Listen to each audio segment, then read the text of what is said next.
Bonjour tout le monde, bienvenue à le débat du matin. Je suis Jordan. Et je suis Victoria. Aujourd'hui, nous avons 3 débats pour vous et 2 experts qui donneront les 2 côtés à ces problèmes.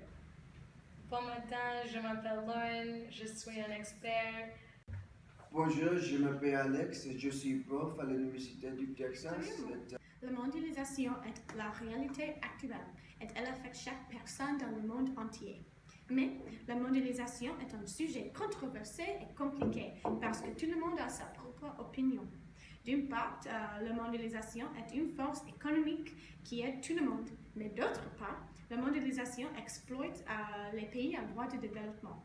Donc, ce thème pose la question de qui bénéficie de la mondialisation. Il est important de considérer ces 2 opinions différentes parce qu'il y a beaucoup de côtés à ce problème. Pour répondre à cette question, nous allons parler avec nos 2 experts.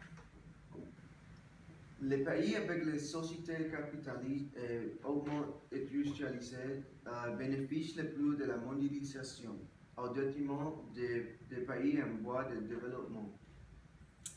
Mais les pays en voie de développement bénéficient aussi de la mondialisation. Par exemple, souvent les pays du Sud sont les pays qui produisent les produits de base comme le sucre. La mondialisation crée de nouvelles opportunités sur les marchés commerciaux et sur le marché du travail, y compris ceux des pays en voie de développement qui stimulent la croissance économique, accroît les revenus et diminue le coût de la vie. Et aussi, un autre problème, c'est par exemple la mondialisation, comme en Afrique, il y a encore l'esclavage des enfants. Mais l'économie de la Chine, qui a une des plus grandes économies du monde, est grandissante du fait du commerce avec des autres pays. Finalement, la mondialisation a beaucoup d'avantages, mais les avantages ne sont pas distribués d'une manière équitable. Les pays développés utilisent plus de ressources naturelles que le tiers-monde, ont plus d'argent que le tiers-monde et ont généralement un meilleur niveau de vie que le tiers-monde. Qui bénéficie de la mondialisation? Apparemment tout le monde, mais principalement les pays développés. Aujourd'hui, la crise de l'immigration est un des plus importants problèmes dans le monde entier parce qu'il affecte tout le monde. Le multiculturalisme fait partie de cette crise et à cause de la mondialisation, il est plus facile pour les immigrés de s'intégrer dans un pays d'accueil. Certains pensent que le multiculturalisme est bénéfique pour un pays d'accueil et pour les immigrés parce qu'il peut jouer un rôle important dans la création de la richesse économique et culturelle. Mais des autres pensent que le multiculturalisme peut être dangereux pour un pays d'accueil et pour les immigrés parce qu'il peut menacer l'identité nationale d'un pays d'accueil. Et il peut provoquer le racisme et la xénophobie. Donc, ce thème pose la question du multiculturalisme comme une réalité qu'il faut accepter ou laquelle il faut résister. Pour répondre à cette question, nous allons parler avec nos 2 experts. Le multiculturalisme est une réalité qu'il faut accepter parce qu'il bénéficie aux immigrés et aux pays d'accueil. À mon avis, le multiculturalisme est une réalité à laquelle il faut résister parce qu'il cause des problèmes à la fois pour les immigrés et les pays d'accueil. Le multiculturalisme donne aux immigrés une opportunité de fuir des problèmes dangereux dans son pays. Mais le multiculturalisme menace l'économie du pays d'accueil. Aussi, le multiculturalisme peut rendre les pays d'accueil plus tolérants.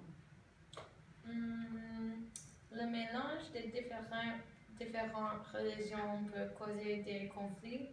Par exemple, la guerre entre les Israéliens et les Palestiniens continue à affecter l'Israël aujourd'hui.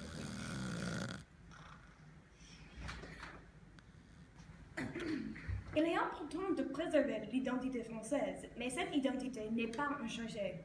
Ces dernières années, France voit beaucoup de changements dans sa culture et ce changement continuera avec l'afflux d'émigrés et des étrangers. Quelle identité française est-il nécessaire de préserver?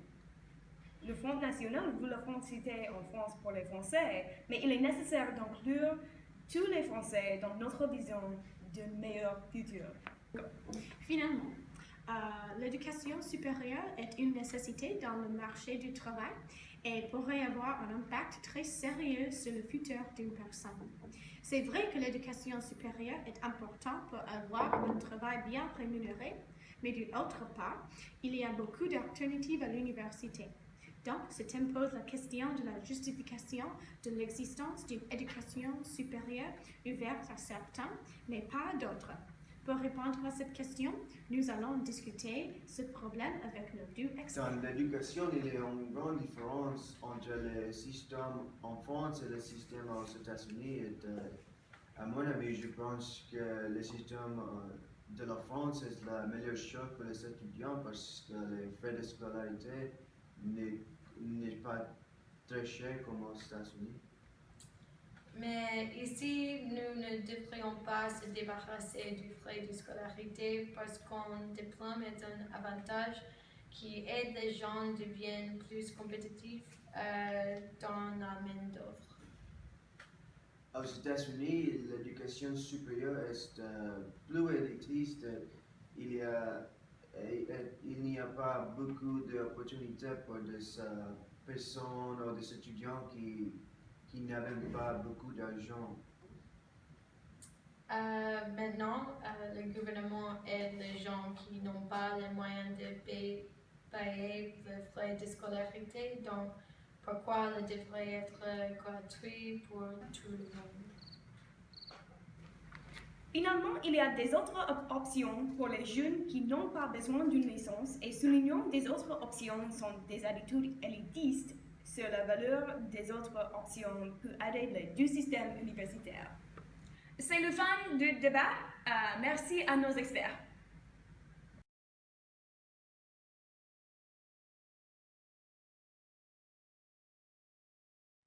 Merci, madame. Merci, monsieur. Au revoir. Au revoir. C'est la fin de notre débat. Merci pour regarder le débat du matin. Merci, au revoir et à demain.